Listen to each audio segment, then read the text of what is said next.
2022. This morning, Tyler will provide us an overview of the amendments proposed in the introduced budget. That'll be followed by the state treasurer. Manju will update us on the Commonwealth's current debt capacity analysis, where we stand and what we can do this year. Now, unless somebody's got questions, I will ask Tyler to go ahead and begin the. Okay. Thank you, Senator Deeds. So turning to the first slide on capital outlay, this just gives you the high-level funding summary. So in the caboose, there's adjustments of $217.6 million for capital outlay.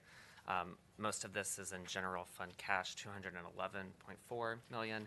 And then in the upcoming biennium, there's a total of about $3.7 billion in total capital outlay spending, and most of that is also in general fund cash at about $2.5 billion.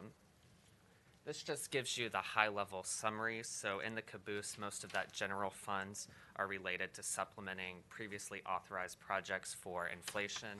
That's $100 million.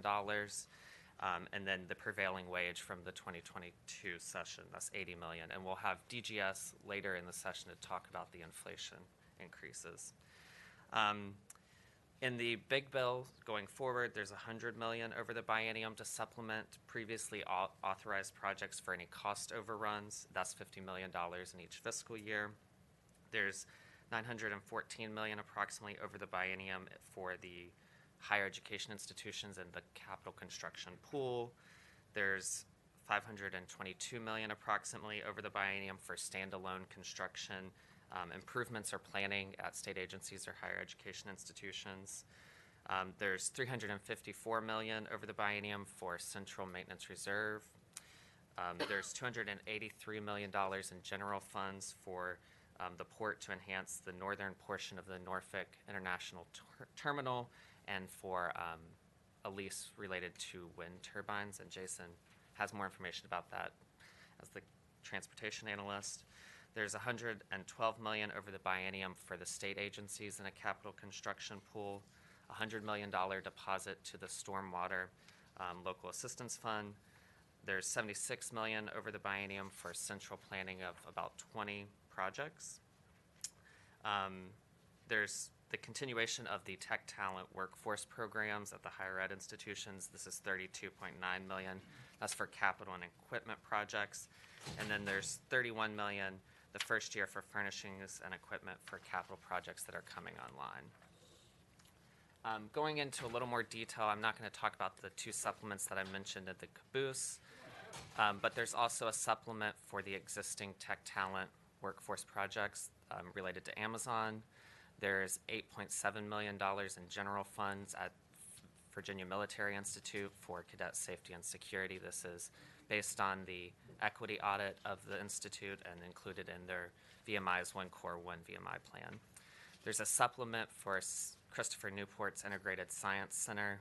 This is related to their STEM offerings of math and computer science to supplement that detailed planning. And then there's language directing the Department of Corrections to submit a report regarding their planned use of the former Beaumont Juvenile Correctional Center as a medical facility. And this would have to be evaluated by the 6-year Capital Outlay Plan Advisory Committee on why they would proceed with Beaumont instead of the approved detailed planning for Deerfield and the Powhatan projects.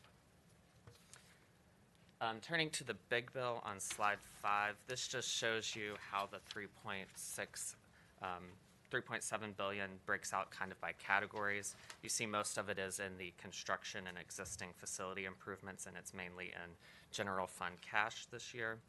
And then you see the supplements and the equipment and maintenance reserve and planning, pre-planning. I would note the only kind of debt used for capital construction is in the higher education equipment trust fund and the operating side of higher education. Turning to slide 6, this just details the equipment for the projects that are nearing completion.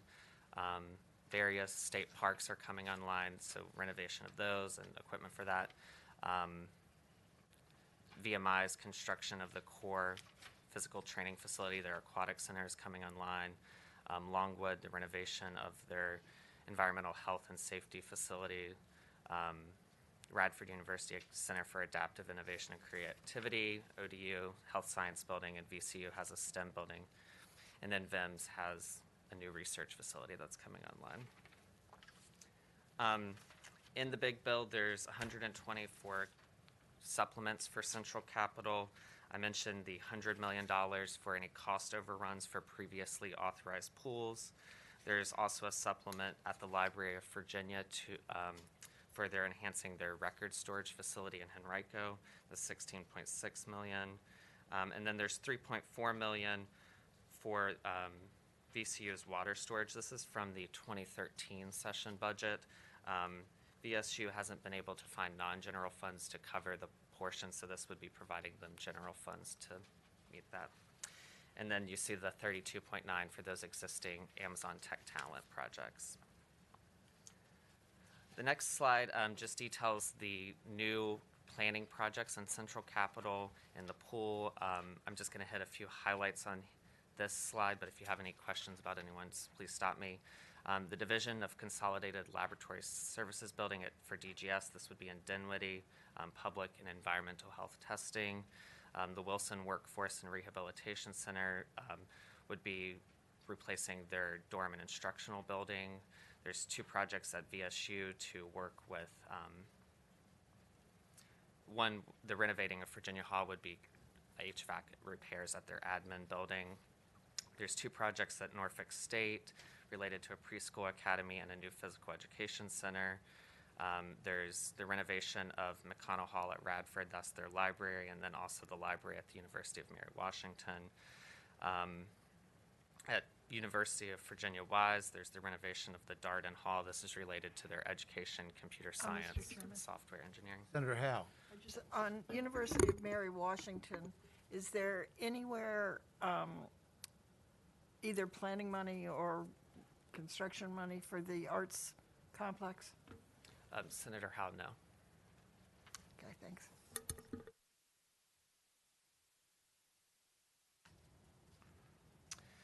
There's various renovation of several buildings at the community colleges across the state. Two projects for the Department of Behavioral Health and Developmental Services for planning, and then planning for the construction of a new probation and parole office in Chesterfield. The next slide, slide 9, just details the projects of state agency projects that are in a central capital construction pool. You see Department of Agriculture and Consumer Services have expansion of several of their regional animal health labs.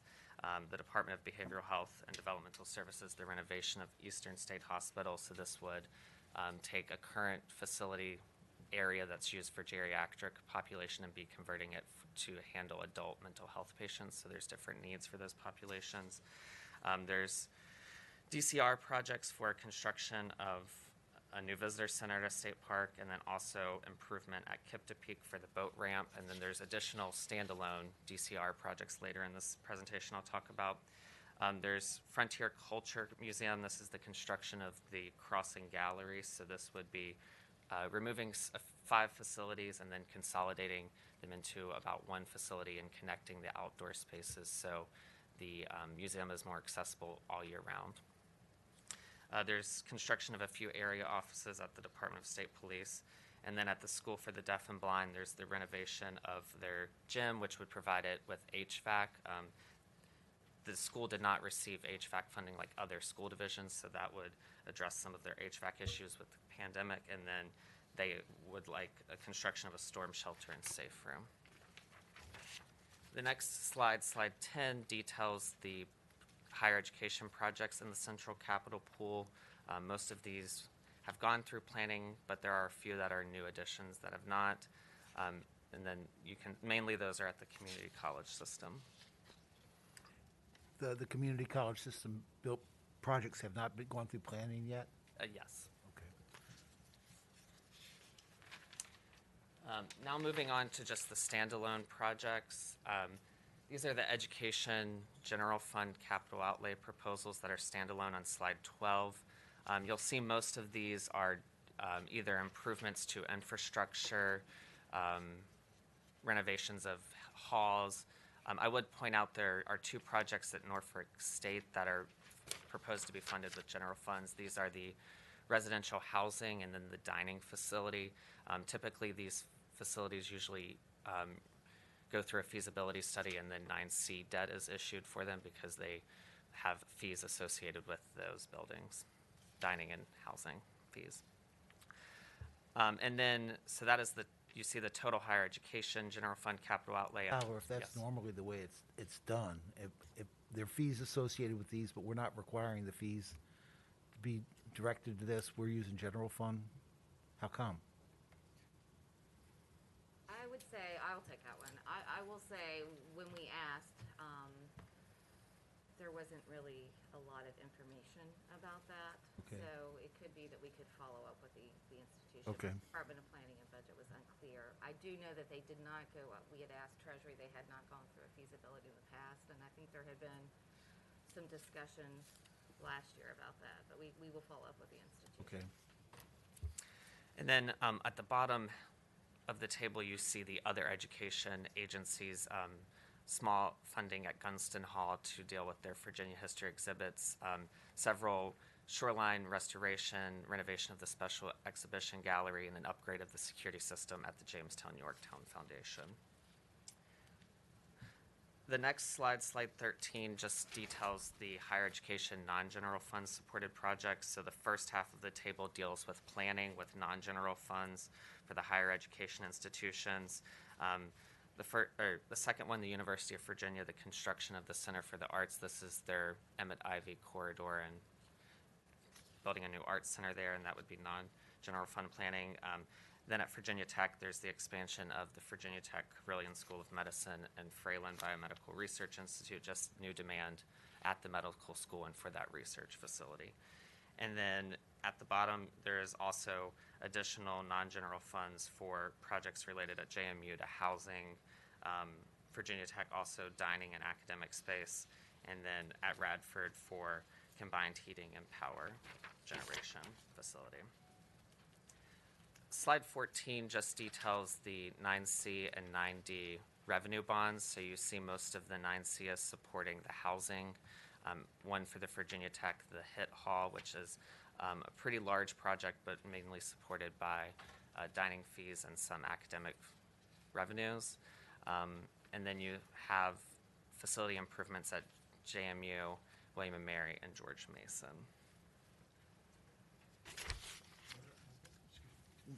Senator Norman.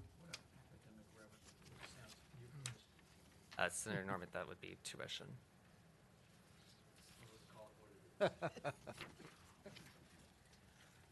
Slide 15 is related to the natural resources capital outlay proposals. At DCR for state park improvements, there's a total of $67 million for improvements to the state parks. A large chunk of that is $20 million in general fund for the revenue generating facilities, and then $22.3 million for shoreline erosion projects at state parks.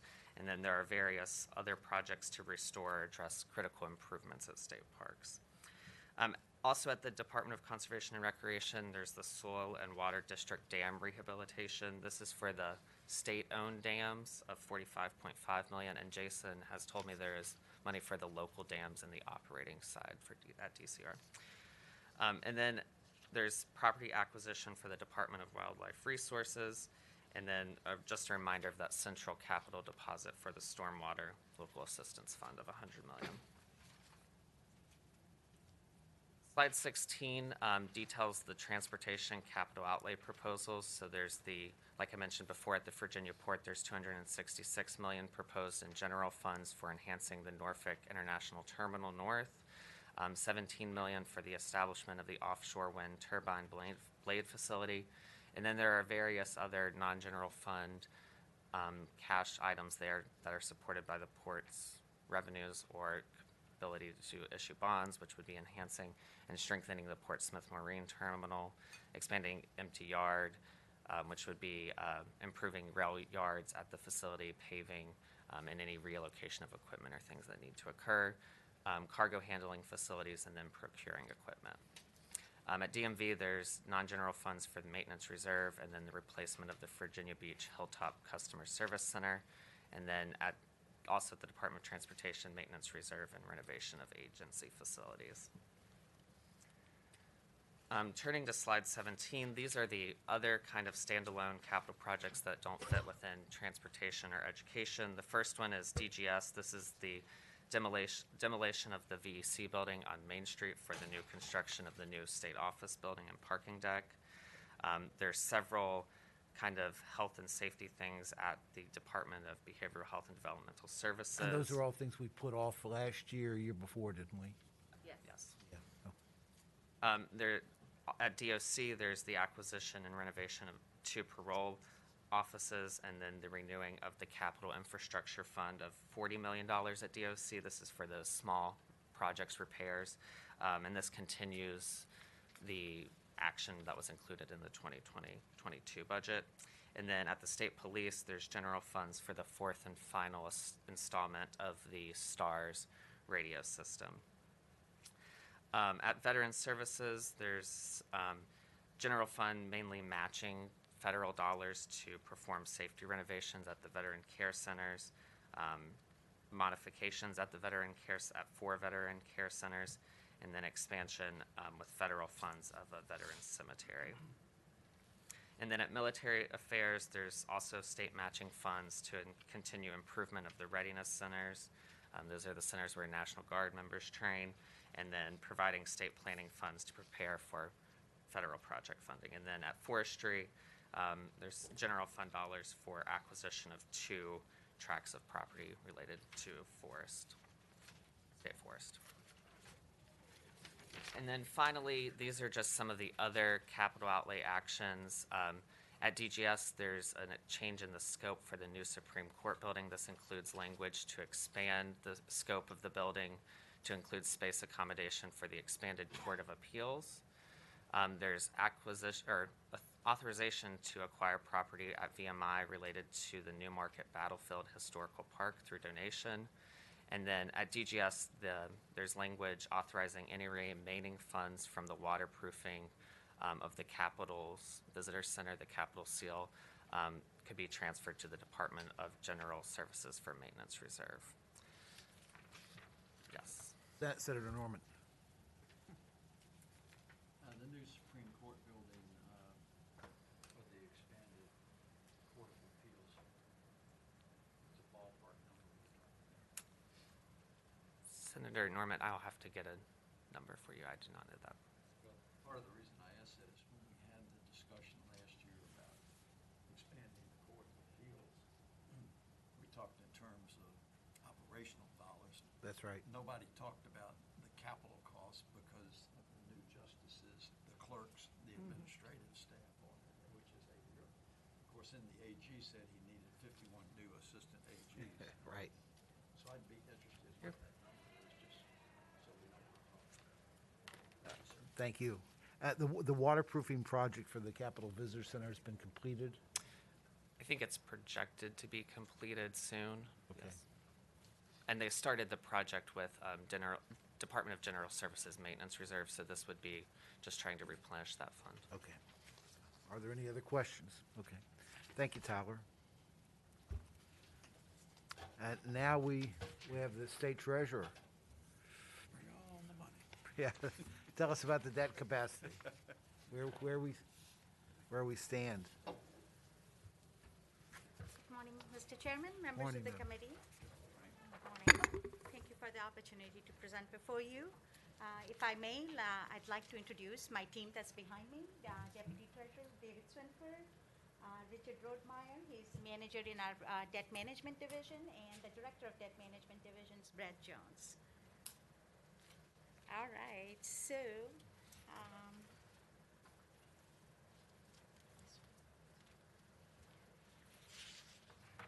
this committee is very familiar with the lot of things that I'm going to cover, so I'll do it very quickly just as a refresher for members. I'll go over the Commonwealth's debt, who can issue debt, what is the prescription in our Constitution, what's the framework for issuing debt, types of debt, and then talk about debt capacity. All right, so the entities that are allowed to issue debt in the Commonwealth are Treasury Board that can issue general obligation debt, and the legislature has created different authorities for different types of debt issued. For college debt, higher education debt is mostly issued through the Virginia College Building Authority. Most of seat of government debt is issued through Virginia Public Building Authority. And then, of course, Commonwealth Transportation Board issues all the transportation-related debt, and Virginia Port Authority, too, has authority to issue debt. In addition to those authorities issuing debt, there are some other authorities that currently issue moral obligation and some sufficient debt, and I'll talk a little bit about this later. Moral obligation debt is really not, state is not legally bound to pay off that debt if there was a default, but there is some sort of an expectation from the investors, moral expectation that the state will make good on that debt. And that type of debt is currently being issued by Virginia Resources Authority. And Virginia Public School Authority, as you may know, has some sufficient appropriated debt for all the debt that's issued for K-12. And that too is on our books for financial reporting purposes considered contingent debt. If one of those issuances were, to go in default, then it's contingent debt on our books. All right. So the Constitution, Article 10, provides the framework for, prescribes the framework for issuing debt. You often hear us talk about 9A, 9B. Those are the sections in Article 10. 9A is to be used for emergencies, anticipation, revenue anticipation. If we had ran out of cash and were expecting tax revenues to come in a few months later in many states do that to bridge between fiscal years. They use revenue anticipation debt or to redeem prior obligations. The state has not used 9A debt in a long time. The last time I believe it was utilized was to redeem Powhite Parkway debt that had gone bad. That's like many, many years ago. 40 or 50 years ago? 40 years plus years ago. Again, 9A is a general obligation debt. 9B debt you're very familiar with. That is our voter referendum approved debt. Again, it's general obligation, which is full faith and credit of the Commonwealth. 9C is also general obligation debt, but it is secured through the net revenues of the project. It's project specific, and because it doesn't go through voter approvals, it requires 2/3 majority in the General Assembly for those projects to pass. And in addition, the governor has to opine before you authorize the debt and before we issue the debt that the revenues from the projects are sufficient to pay off the principal and interest of the debt. And 9D is anything else falls under 9D, and the Constitution doesn't talk much about 9D except that no general obligation can be used for anything else. And as you will see in the later slides, most of our debt is now falling in the 9D category. The 9B debt, again, just a little more details here. It's secured by full faith and credit, and this is all the GO debt is the one that carries the AAA ratings. That is the highest ratings that any state can have. It's paid by general fund revenue. The last time we issued the 9B debt was, when you authorized the 9B debt was in 2002. Right. So it's been almost 20 years that we have not authorized any general obligation 9B debt. 9C debt, again, is used primarily for revenue-producing projects of higher education institutions like dormitories, dining, toll roads, on the transportation side. It's paid, again, from revenues of the project, but it's backed by the Commonwealth's general obligation pledge. Again, because it's general obligation pledge, it carries AAA rating. And as I mentioned earlier, for this debt to receive for us to provide general obligation, the Constitution requires the governor has to provide information to you before you pass the bill. And once you pass the bill, before we issue the debt itself, we have to receive another opinion from the governor. On 9D debt, it's used for higher education and general state projects. It's secured by appropriations that are provided in the Appropriations Act. And this is where the rating for this debt is a notch below AAA, obviously because the investors are not receiving the full faith and credit pledge from the Commonwealth, and they're taking risks on whether the General Assembly will appropriate monies in any given biennium or sufficient monies, or sometimes our phones start ringing when General Assembly hasn't passed budget bills in a regular time frame, and it gets very close to the fiscal year. They are concerned like, hey, you have a debt service payment in July, will you be able to make those payments that your budget's not yet passed? So, go ahead. Senator Hanger. Question on it, but on it, just in general, since the last 20 years, we've gone with 9D rather than a referendum, so what's the cost factor of $1 billion, say, roughly? Going, avoiding the referendum and just doing 9D versus 9B? I'll have to do the math, but in the general rule of thumb is around 10 to 15 basis points difference between a AAA rated debt and a AA rated debt, and it depends on the cycle. So in current market where the rates are just as low as they can be. I mean, we've had low rate climate for last 10 years, but now we are really at the bottom. It might be 7 or 8 basis points different, but it adds up. So on $1 billion approximately, if it take a 10 basis points, it's probably be 100,000 per year more. It does add up, and we are going into a climate where we are expecting the rates to rise, and until now, the markets were pricing in three separate hikes by the Federal Reserve. But given the recent release of inflation numbers, now the markets are predicting that there will be 4 separate hikes, and any hikes by the Federal Reserve would also increase the rates, the interest rates on bonds. So as the rates go up, that delta increases. So that then it would be more on the higher side, like 15 basis point different. Mr. Chairman, my point was, for future planning, we may want to look at referendums and just plan ahead better. It does. I think towards the end, I was going to mention that, and I will emphasize towards the end that rating agencies are keeping an eye on that.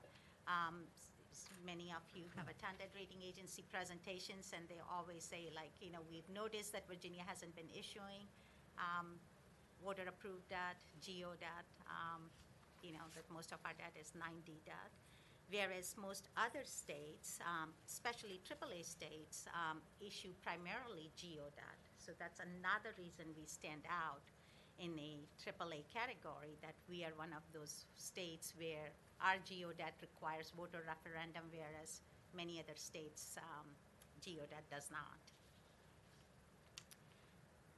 Moving forward. So this is just an overview for you as to how much we have in outstanding tax-supported debt by category. And this is just mostly our bonded debt. So as you can see, the light blue portions of the bar, the top portion, the light blue portion is the 9D debt, and that is the one that's increasing. The 9C debt is just kind of remains stable, the very light green color, and the dark color is the 9B debt, which has been going down because that's just what we're paying off from the 2002 bond sales, the 2002 authorization. The last of that authorization was issued in 2010, so it kind of took a long period to issue that debt. The point I would like to make on this slide is that over the 10-year period, our debt has gone from being $8.5 billion to almost $12 billion, which is a 38% increase. But if you were to take a look at total tax-supported debt in our financial reports, in addition to the bonded debt, there's pension liabilities, OPEB liabilities, other sorts of compensation liabilities. If you add that to the bonded debt, it doubles the numbers. It goes from being a 12 billion number to a 24 billion number. And the total debt has increased 72% over a 10-year period. So our debt is going up considerably. The next chart on slide 8 just kind of shows you different authorizations you've made over the years and how we have issued.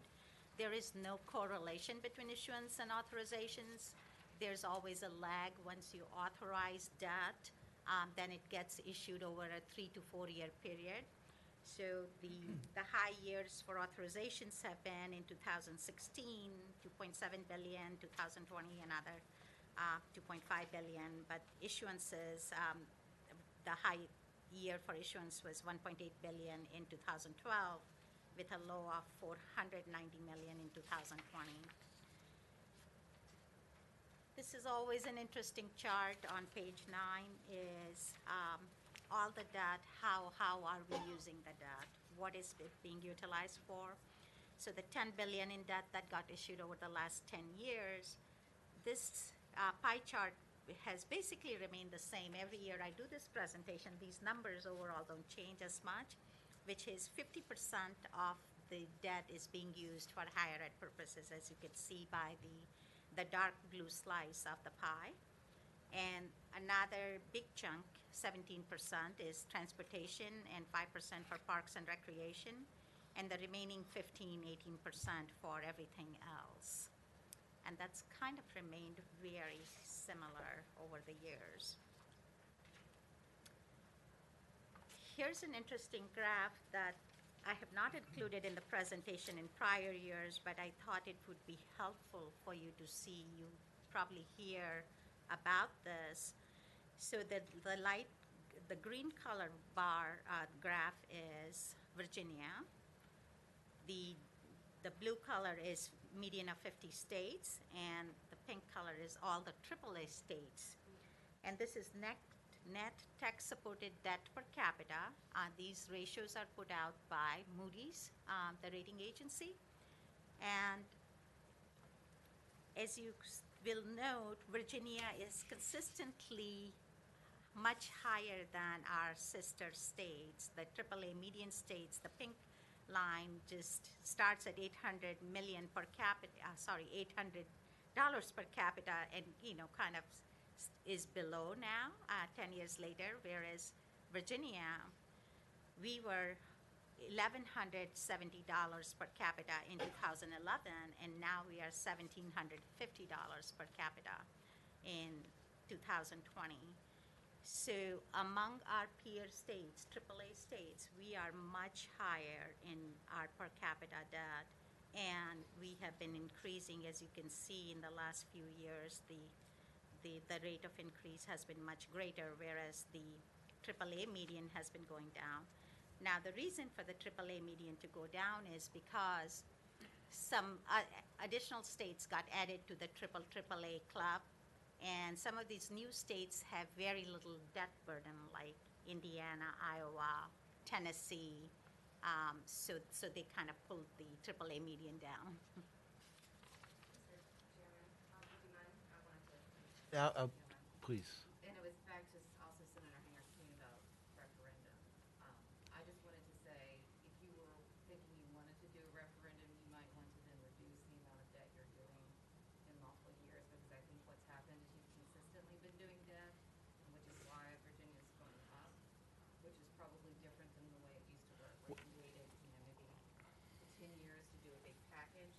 I think what has happened, in recent times, that you've been consistently doing a significant amount of debt and projects So each year. what this means is these other states they're not building, they're just using cash to build.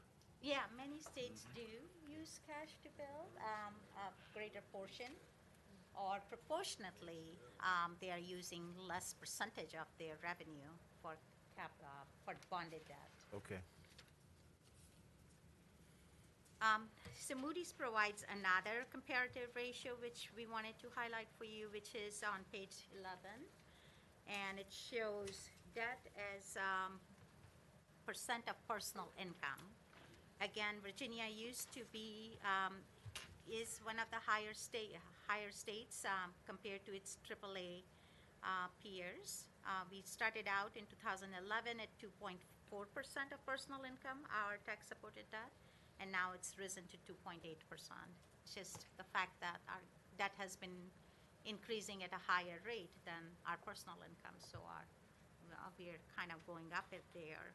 And it's, you could see the delta has really increased from what it was in 2011 between the pink line and the green line to where we are now. Well, and it really shows basically what you showed on the last graph. I mean, our debt is almost 2.5, 3 times as high as the other AAA state median. The percentage, right?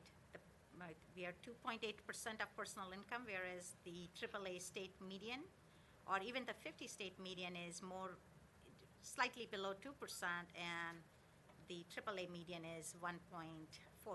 So we're twice as yeah. much. Okay. So almost a whole percentage point higher.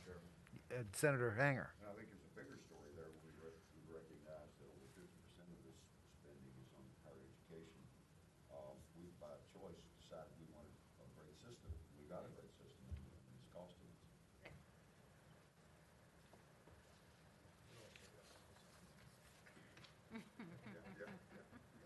Yeah. Well, I mean, it's a choice we make. We're investing in higher education.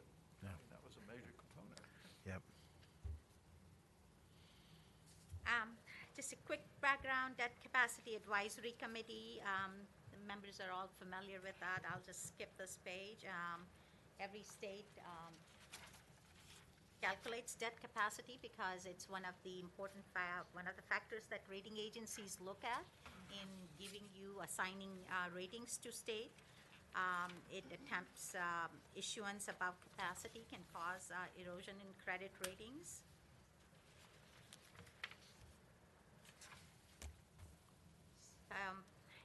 The Commonwealth has held a AAA general bond rating from Moody's since 1938, so we've consistently maintained AAA since 1938, so that's, 80 plus years.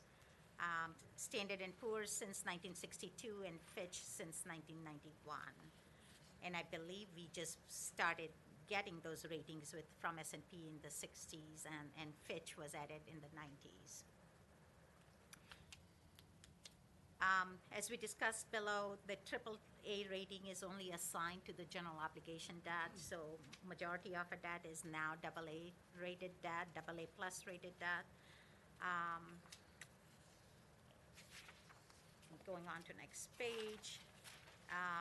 Debt capacity, again, a refresher, just a reminder, the measure that the Commonwealth uses as to what capacity we have is that tax-supported debt we measure tax-supported debt service as a percent of our revenue, and the threshold that the Debt Capacity Advisory Committee adopted back in early 90s when it was established was 5%, that in no given year your debt service can go above 5% of the blended revenues.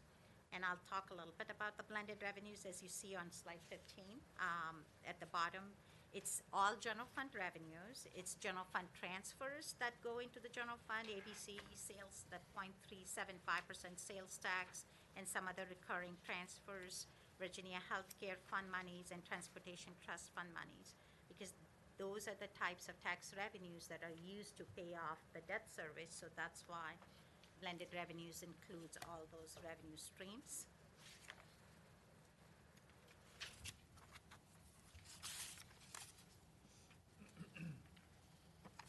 Tax-supported debt in the debt capacity model includes all the 9B debt, all the 9D debt, and capital leases and equipment purchases, installment purchases that are done. Just for the modeling purposes, we do not include the 9C general obligation debt, although it is tax-supported debt because for mathematical purposes in the model, it just becomes a washout. If you put the debt in there, the project revenue that go to pay that debt service is just a total. It just kind of, the numbers just wash each other out. So to keep it simple for modeling, we just don't enter those two pieces of data stream. The model also does not include the moral obligation debt and the sum sufficient debt that's out there. And the model is pretty simple. If I could just say, it looks at what is the total outstanding debt and what is your debt service payment on that outstanding debt. So we said we have 12 billion outstanding debt, so it looks at the total debt service on that debt.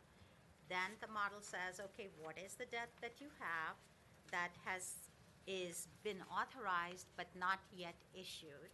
And we have 5 billion in debt that is in the pipeline. So you have authorized that debt in prior years, those other tranches that we saw over the last 10 years that is yet to be issued. So then we enter into the model, what would be the debt service for this 5 billion if this were to be issued over the next 3 to 5 years? And then model says, okay, if we were to take 5% of our blended revenue and your capacity, that gives you 100 million in capacity, just hypothetically speaking, but your existing debt service is already 60 million of that 100 million, and your authorized but unissued debt service would be another 20 million. So you're left with new debt service of 20 million that you can feasibly have to stay within the model. And then we convert that number to how much would that mean in terms of additional bonded debt that you could authorize.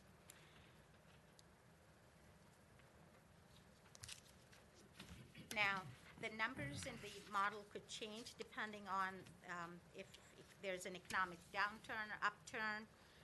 That would make,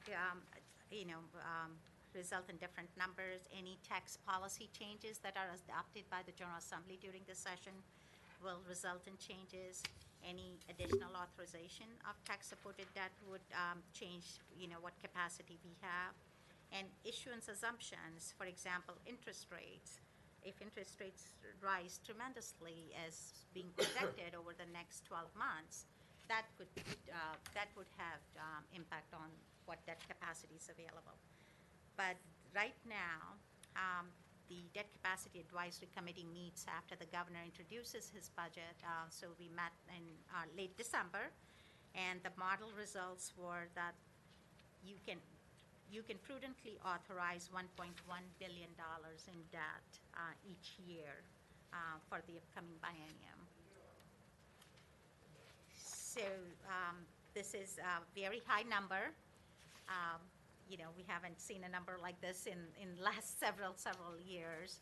I remember when early in 2010-11 timeframe, our numbers were very close to like zero back then. But given the robust growth in revenue, we can understand why this number is so high. So the model results show that up to an additional $1 billion could be prudently authorized and issued. However, the committee urges the governor and the General Assembly to consider implication of future rise in interest rates, and how that could have impact on our ability to pay our debt. Every 100 basis point increase in interest rates. So the model currently assumes an interest rate of 2.4%, and it's based on a formula. So 2.4%. But if that rate were to increase, the capacity would decline to 974 million instead of 1.1 billion. The committee also urged the governor and urges the General Assembly to continue to use caution when considering future tax-supported debt authorizations, because our debt burden has increased significantly over 10 years. We still have $5 billion in the pipeline, so we also have to think about these institutions of higher education and other state agencies for whom this debt is still out there pending. Do they have capacity to have so many projects and manage so many projects at the same time? and uncertainties related to the pandemic, how our economy will perform next year, all those uncertainties, and, will there be an economic decline? Will our economy, slow down or decline? Could have huge implications. So based on all that, the word is just caution is recommended. The committee's recommendation, of course, is a recommendation. It's not binding. However, the General Assembly has always been very, very conservative and cautious in this regard, and we have never breached the 5% limit so far. So as Tyler talked about, there's approximately $350 million of proposed new tech-supported bond projects in the proposed budget. And if those projects were added to our model, the capacity decline would only decline by $15 million. It's a small amount. And while not factored into DCAC model, an additional $100 million is proposed for self-supporting. Again, Tyler talked about that. There are projects for Virginia Tech and JMU. And that, Madam Chairman, concludes my presentation. Are I'm happy there to any questions for? questions. This has been very helpful, very helpful. I think the course we've chosen, at least in this committee, has been the right one in the past. But, sometimes we lose our way in the conference committee. But are there any other questions about the debt capacity? Thank you so much. Welcome. And that's all we've got on the agenda today, so we'll rise. Thank you, sir. Thank you.